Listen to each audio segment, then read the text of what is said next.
जय हिंद साथियों, मैं रमन कुमार आप सभी का स्वागत करता हूं आज के शानदार और बेहतरीन वीडियो में।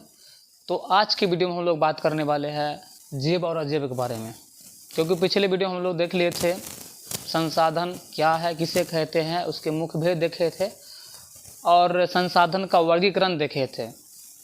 तो सबसे पहला उसमें जो बांटे थे उत्पत्ति के आधार पे संसाधन को दो प्रकारों में, जेब और अजेब। आज की वीडियो में हम लोग जो है इसी पे जिक्र करने वाले हैं, जेब संसाधन किसे कहते हैं और अजेब संसाधन किसे कहते हैं। तो हम लोग देख रहे थे कि उत्पत्ति के आधार पर संसाधन दो प्रकार का होता है।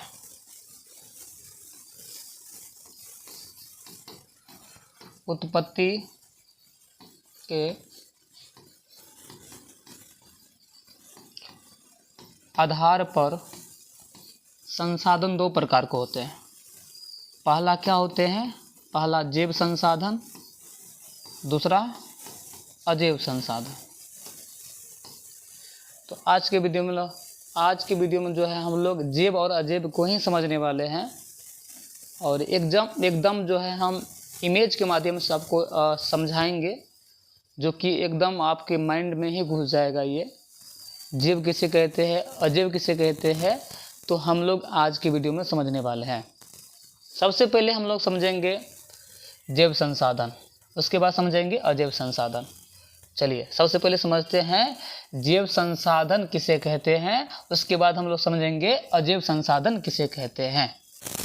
जेब संसाधन नाम से ही पता चलता है, जेब संसाधन जो जेब मंडल से प्राप्त होता हो, ऐसा संसाधन जिसकी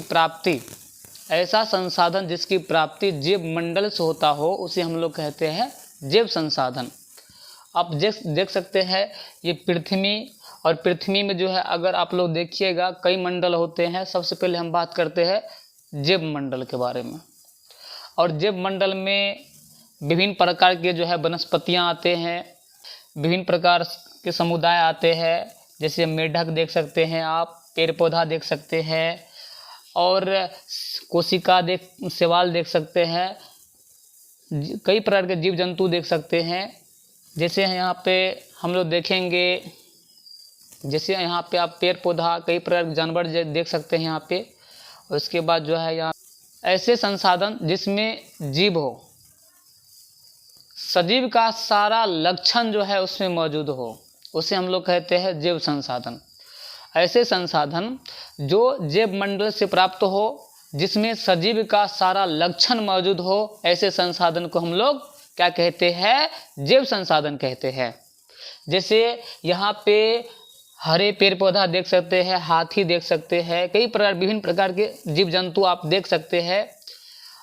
और जो है यहाँ पे ये जो आप देख रहे हैं, ये सारे जेब मंडल का ही एक हिस्सा है।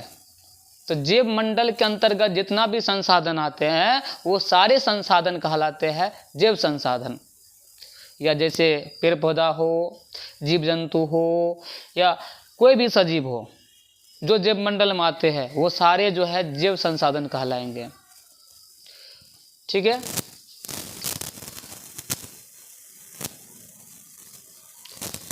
ये सारे क्या है? ये सारे जो है, ये आप जो इमेज देख रहे हैं, ये सारे जेब संसाधन में आते हैं। ये सारे जेब मंडल का ही हिस्सा है। ऐसा संसाधन जो जेब मंडल से प्राप्त होता है, जिसमें सजीव के सारा लक्षण, सारा गुण मौजूद रहता है, ऐसे संसाधन को हम लोग कहते हैं जेब संसाधन। आप देख सकते हैं स्क्रीन पे, ये सारे क्या है? ये सारे जेब संसाधन है। ये सारे क्या है? ये मछलियां जो देख रहे हैं आप लोग, ये सारे जेब संसाधन में आते हैं। ये सारे किस में आते हैं? जेब संसाधन में आते हैं। अब हम लोग समझेंगे अजेब संसाधन किसे कहते हैं। तो अभी देखिए, जेब संसाधन में जितना भी सजीव है, सारे सजीव जो है जेब संसाधन में आते हैं। सजीव के जिसमें ऐसा संसाधन जिसमें सजीव का सारा गुण, सारा लक्षण मौजूद होता है, उसे हम लोग जेब संसाधन कहते हैं। तो अजेब संसाधन किसे कहते हैं? निर्जीव संसाधनों के समूह को हम लोग अजेब संसाधन कहते हैं। निर्जीव जिसमें जीव नहीं होता है, जिसमें जीव नहीं होता है वो निर्जीव होते हैं। जैसे आप देख सकते हैं, ये जो पेन देख रहे हैं, पुस्तक देख रहे हैं, ये आप आसपास में जितना भी आप संसाधन देखते होंगे या फैन देखते होंगे या चेयर देखते होंगे, ये सारे जो आप यहाँ पे ये बोर्ड देख सकते हैं, डिजिटल पैनल जो आप देख रहे हैं, ये सारे क्या है? ये सारे निर्जीव संसाधन है, इसमें जीव नहीं है। तो निर्जीव संसाधनों के समूह को ही हम लोग क्या कहते हैं? अजैव संसाधन कहते हैं। निर्जीव संसाधनों के समूह को ही हम लोग अजैव संसाधन कहते हैं। जैसे यहाँ पे देख सकते हैं पेन क्या होंगे? अजैव संसाधन हो जाएंगे। उसके बाद जो है यहाँ पे देख सकते हैं विभिन्न प्रकार के पुस्तकें, ये जो पुस्तकें हैं, कलमें हैं, ये जो आप कलम देख रहे हैं, ये सारे जो है किस में आ जाएंगे? ये सारे कॉपी जो देख रहे हैं आप लोग, कलम देख रहे हैं, ये सारे अजैव संसाधन में जाएंगे, क्योंकि ये सारे निर्जीव होते हैं।